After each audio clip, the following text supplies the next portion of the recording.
Sekarang kita mempunyai SPAN, Sistem Perbendaharaan dan Anggaran Negara. SPAN adalah program transformasi berskala besar di bidang keuangan negara. Dikembangkan melalui penyempurnaan proses bisnis dan pemanfaatan teknologi informasi yang terintegrasi.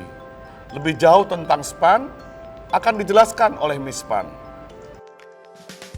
Halo, saya Miss Pan. Berikut keunggulan dari SPAN. 1. Penyempurnaan pengelolaan keuangan negara.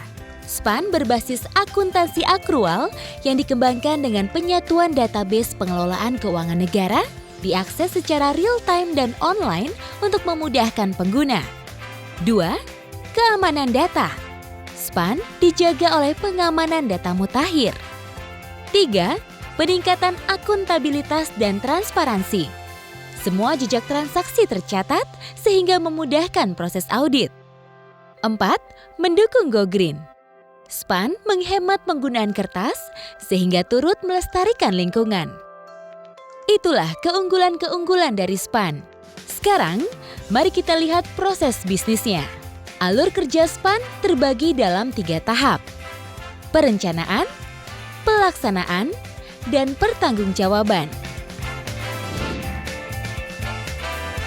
Tahap perencanaan diawali dengan Satuan Kerja pada Kementerian Lembaga menjabarkan pagu anggaran dan pagu alokasi anggaran yang telah ditetapkan Kementerian Keuangan dan Bappenas ke dalam Rencana Kerja dan Anggaran Kementerian Lembaga atau RKAKL melalui Sistem Aplikasi Keuangan Tingkat Instansi atau SAKTI.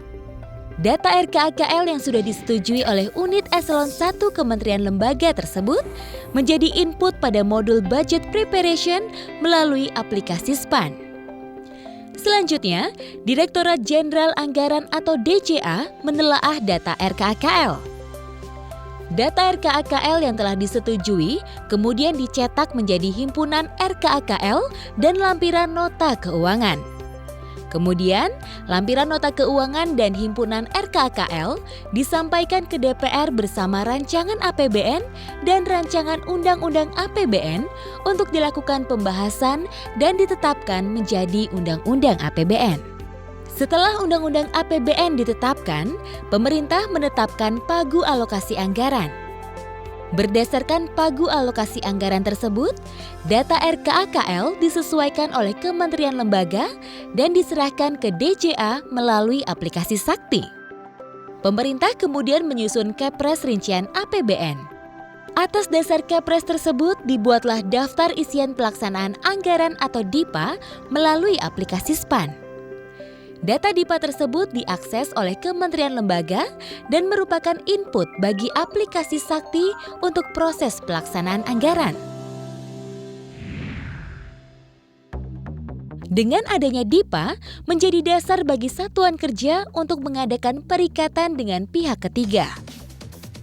Satuan kerja, dalam hal ini pejabat pembuat komitmen atau PPK, mengirimkan resume kontrak ke KPPN. Setelah melalui proses validasi dan verifikasi, KPPN akan menerbitkan nomor register supplier dan nomor register kontrak. Nomor register kontrak yang diperoleh dari KPPN akan diinput oleh satuan kerja ke dalam aplikasi SAKTI. Setelah mendapat tagihan dari pihak ketiga, satuan kerja, dalam hal ini PPK, akan membuat resume tagihan untuk disampaikan ke KPPN. Resume tagihan berfungsi sebagai perencanaan kas jangka pendek dan titik pengakuan beban dalam konteks akuntansi akrual.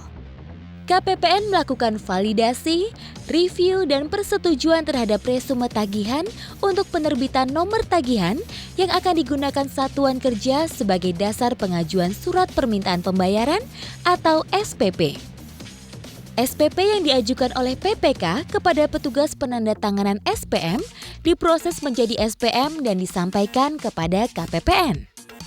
KPPN melaksanakan review dan verifikasi terhadap SPM, kemudian menyetujui SPM dengan menerbitkan surat persetujuan pembayaran tagihan atau SPPT.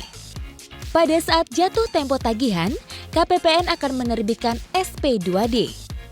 SP2D tersebut disampaikan secara online melalui intermediary server kepada bank yang ditunjuk. Berdasarkan SP2D tersebut, bank akan melakukan transfer dana kepada pihak ketiga. Yang terakhir adalah tahap pertanggungjawaban. Proses ini diawali dengan satuan kerja menyusun laporan keuangan bulanan. Kemudian dilakukan rekonsiliasi dengan KPPN. Dalam rangka implementasi akuntansi akrual, satuan kerja menyampaikan ADK yang berisi jurnal penyesuaian akrual. Setelah data sesuai, KPPN menerbitkan berita acara rekonsiliasi atau BAR. Secara berjenjang, Satker akan menyampaikan laporan keuangan hasil rekonsiliasi ke tingkat Kanwil, Kantor Pusat Eselon 1, dan Biro Keuangan Kementerian Lembaga melalui Sakti. Dengan single database, Kanwil Ditjen Perbendaharaan melakukan konfirmasi kepada Kanwil Kementerian Lembaga. Ditjen Perbendaharaan, dalam hal ini Direktorat Akuntansi dan Pelaporan Keuangan, juga melakukan konfirmasi kepada setiap Eselon 1 dan Biro Keuangan Kementerian Lembaga. Dari proses rekonsiliasi inilah akan dihasilkan laporan keuangan pemerintah pusat.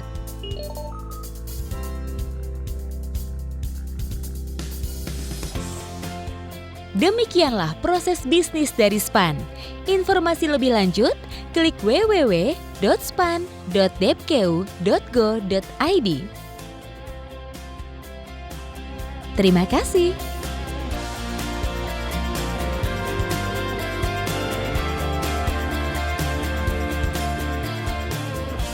Implementasi SPAN adalah program transformasi berskala besar untuk pengelolaan keuangan yang lebih transparan, efisien, efektif, dan akuntabel. Ini adalah suatu pekerjaan besar, namun selama kita memiliki visi yang jelas, komitmen yang tinggi, serta kerjasama yang kuat, kami yakin implementasi SPAN akan sukses. Demi Indonesia yang lebih baik.